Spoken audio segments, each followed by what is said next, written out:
Ladies and gentlemen, angels and demons, welcome back to Fear and Hopium, a not-so-current event conspiracy clarity show, enhancing your life, raising your vibration, affirming your delusions. That's what we do here, and by we I mean me. I do that.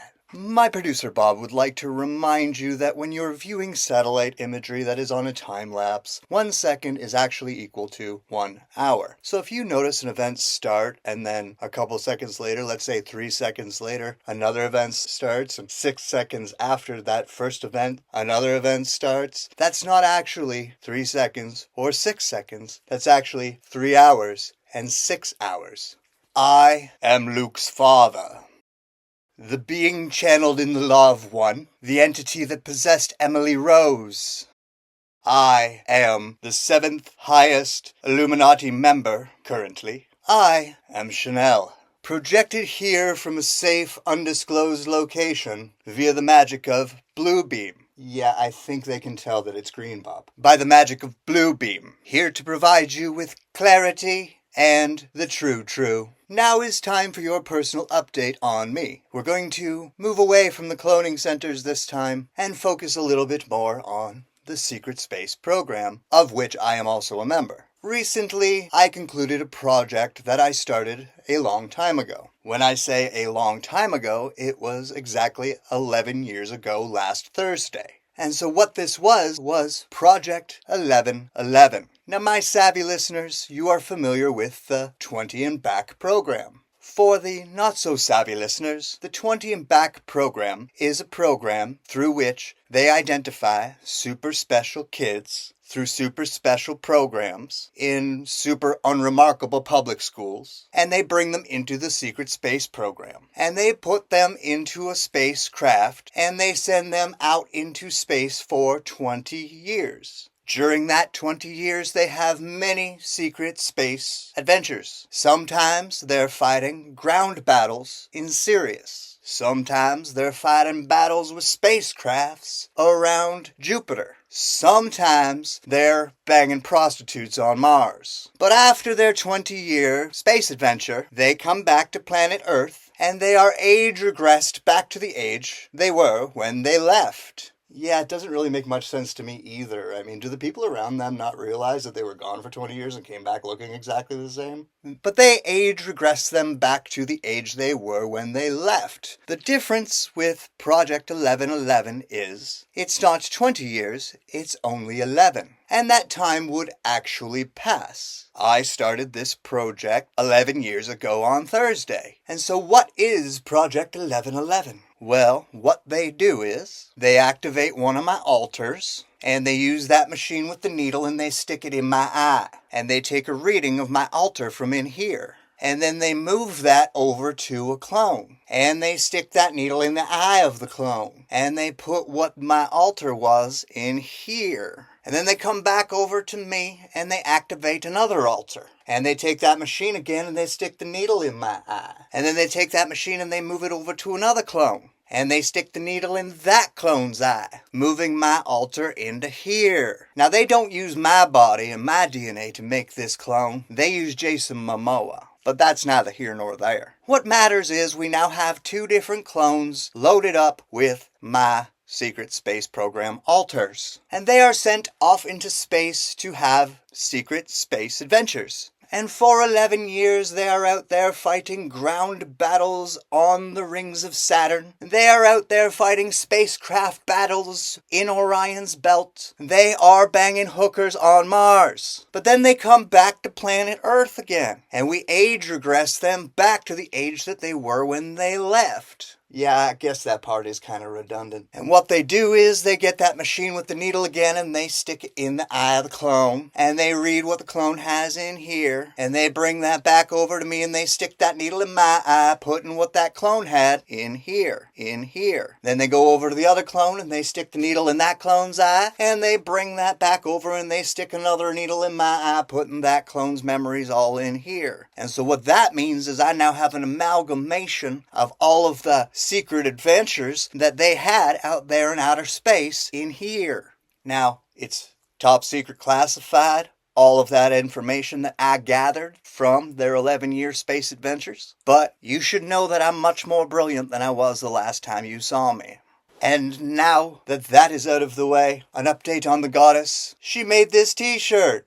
And this episode of Fear and Hopium has been brought to you by FUFBI VPN, the only VPN that protects you against the FBI tracking systems. Have you ever had a very itchy ass, but couldn't scratch it because you were just surrounded by too many people and someone would see? Have you ever been in the middle of pulling your goalie when your mom walks in? Well, then you know how it feels to be tracked by the FBI. However, the FUFBI VPN has you covered. And if you use the promo code Chanel at checkout, I will personally order one of my covens of witches to put a hex directly onto the FBI agent assigned to you personally. So go to the website for FUFBI VPN, enter promo code Chanel, and we will protect you for $2.95 a month or $555 annually. That's FUFBI VPN, protecting you from the fib.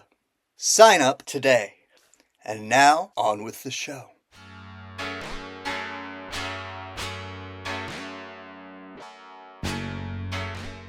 For our first segment today, we will be discussing the Great Timeline War. My savvy listeners are already aware that there is a war going on for control over the timeline of planet Earth. There are some that want to keep us on this bad 3D timeline, and then there are others that want to liberate us and raise our vibration up onto the 5th dimension timeline. Now you see, there are good guys and there are bad guys. There are good ETs and there are bad ETs. There are good AIs and there are bad AIs. Now the good guys are fighting to get us back on our true timeline, which would elevate us up to the 5th dimension, which leads all human beings to becoming rainbows in the 5th dimension, or density. I don't know, it's never really clear. The bad guys, they want us in the pods eating the bugs and living in the matrix. They want to keep us on this 3D timeline we've been on. And they are doing everything in their power. They are pulling out all the stops to prevent us from raising our vibration and ascending. Now, this all started 2,000 years ago when the bad reptilians started using the Saturn moon matrix to trap our souls and force our reincarnation. But we'll talk about that another time. But eventually they built CERN so that the bad AI could join the fight and work to keep us on the bad timeline. So in order to prevent the bad guys from winning, we fight battles in the astral realm. Day after day, night after night, weekend after weekend, we fight battles in the astral realm to stop the bad guys. Because we're the good guys. But the good guys fight the bad guys. The good ETs fight the bad ETs. The good AI fights the bad AI in the astral realm. Now, when we win the battles, you will see a giant spike in the Schumann resonance. And you will see the sun start to deliver CMTs to planet Earth that contain the light codes that will raise your vibrations. And when they win the battles, we see Mandela effects. But this whole clusterfuck, it goes on the daily. So once again, you can tell when we win, because you will see a giant spike in the Schumann resonance, and you will see the CMEs making their way to Earth, which contain the light codes, which raise your vibrations, so that you can identify the Mandela effects, and follow them like a little breadcrumb of synchronicities towards the higher dimension. And for those who don't know what a CME is, that is a cornholio mass erection, or coronal mass ejection. Because we are so awesome and we keep winning so frequently, the bad guys have started to use their HARP technology to block the CMEs from getting to us. And that is why we keep having the lights in the sky, the aurora borealis, or the northern lights. What's that, Bob? CMEs also cause aurora borealis? Oh, you're cray-cray. I like you, but you're cray-cray. So the CMEs are coming to Earth and they're using the HARP to block them, and that's why we have the aurora borealis. And their HARP technology, it's also microwaving us like a TV dinner. And it's tearing a hole between the upper and lower astral realms, which is allowing the bad reptilians to come in and run amok. So every time they use HARP to control our weather, or block our light codes, or every time they use CERN to change the name of some bears, they are tearing this hole bigger between the upper and lower astral realm, which is letting more and more and more of the reptilians to get in. And this is a very, very, very scary thing. Now, I'm sorry to be the bearer of bad news bears, but life is like chocolates out of a box. You never know what kind you're eating. But all the same, I hope this brings some clarity to that for you.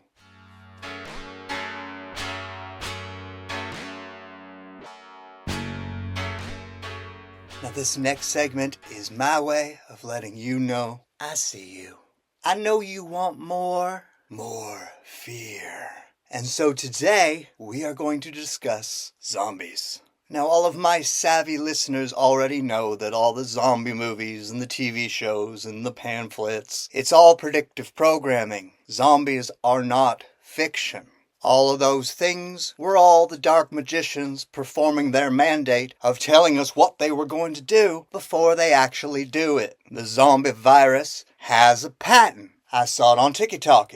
And that shit's in the Bible. That's why we know it's true. It is the true people. Get your head out of your ass. Zombies are real. The zombie virus itself has existed in liquid form for years. The way that it works is, once the liquid is released, it turns into a gas and people breathe it in, and they get infected with the zombie virus. This will make them very sick, and they will die, but then they will come back, and they will try to kill other people. Now, they explained how this all worked in the movie Night of the Living Dead. But allow me to deliver you some insider information, some true about the backstory of Night of the Living Dead.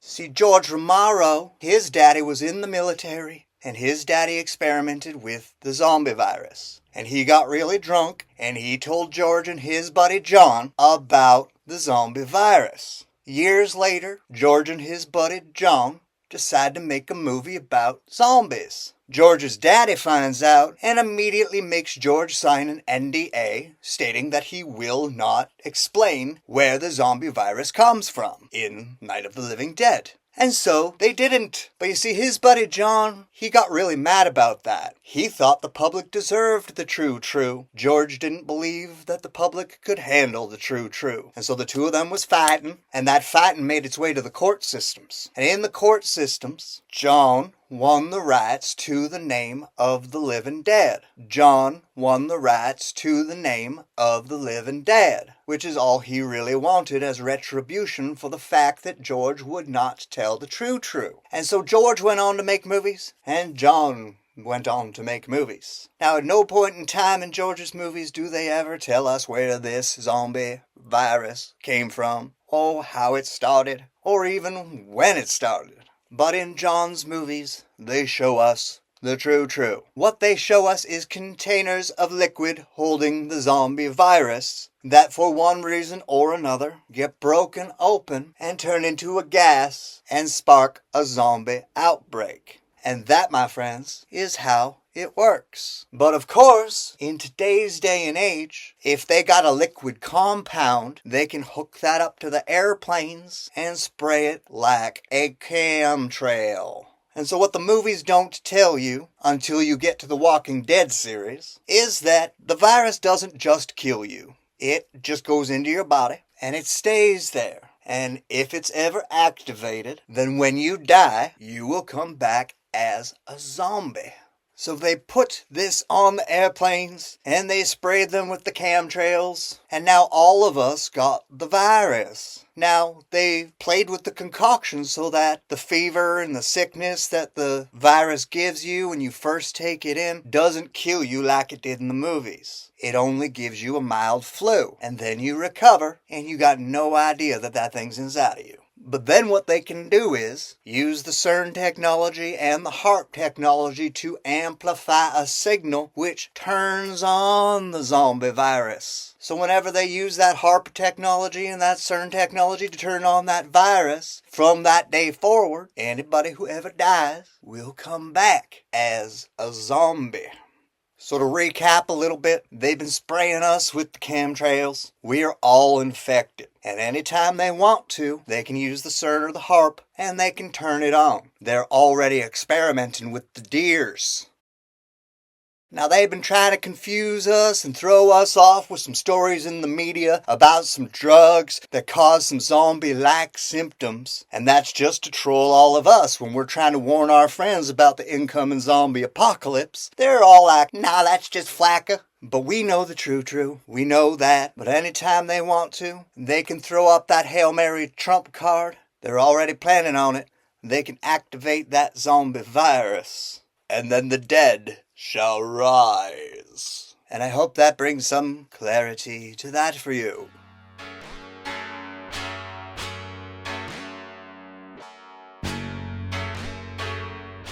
And now, my friends, it's time for your Hopium. So recently a whistleblower from the Pentagon disclosed some documents to the X and the Tiki-Talkie stating that the Pentagon was aware of a large mothership that has entered our solar system and appears to be en route with planet Earth. This has sparked much speculation and quite a bit of fear on people online and even offline. The Pentagon, they're scared to death, and even the secret space program people are confused. Well, my friends, I'm here to bring you some calm, bring you the true. There ain't nothing to fear. These visitors, they're the good guys. They're the good ETs. They're coming to save us. Specifically, they are the tall blondes from the Pleiades, the beautiful ones.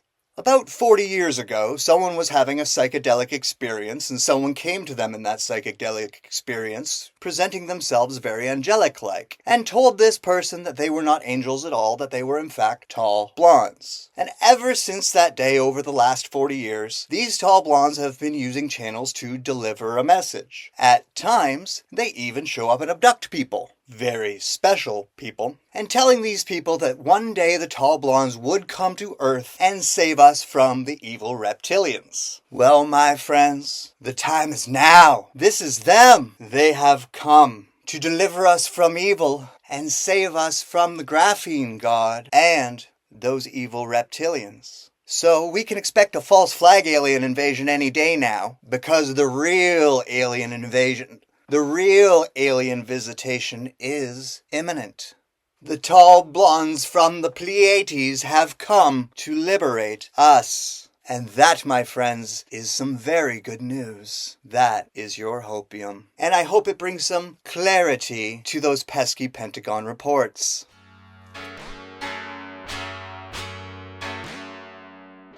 And now it's time for my favorite segment. It's the greatest segment. Some say it's the best. This segment is Fan Questions. Our first question comes from Marshall Ego in New Brunswick. I am a 13th degree Freemason, and at our lodge we have a secret diary that belongs to Marilyn Monroe. She said that in her personal life she spent time with you, and that you wrote songs for her. Sorry, you wrote a song for her. What was the song? Well, first of all, Marshall, thank you for your question. And to answer your question, the song I wrote was called War Pigs. I believe it was performed by Black Sabbath. Our next question is from Aqua Blue Seagull in Arizona. Question is, have you ever acted in a movie using a clone body?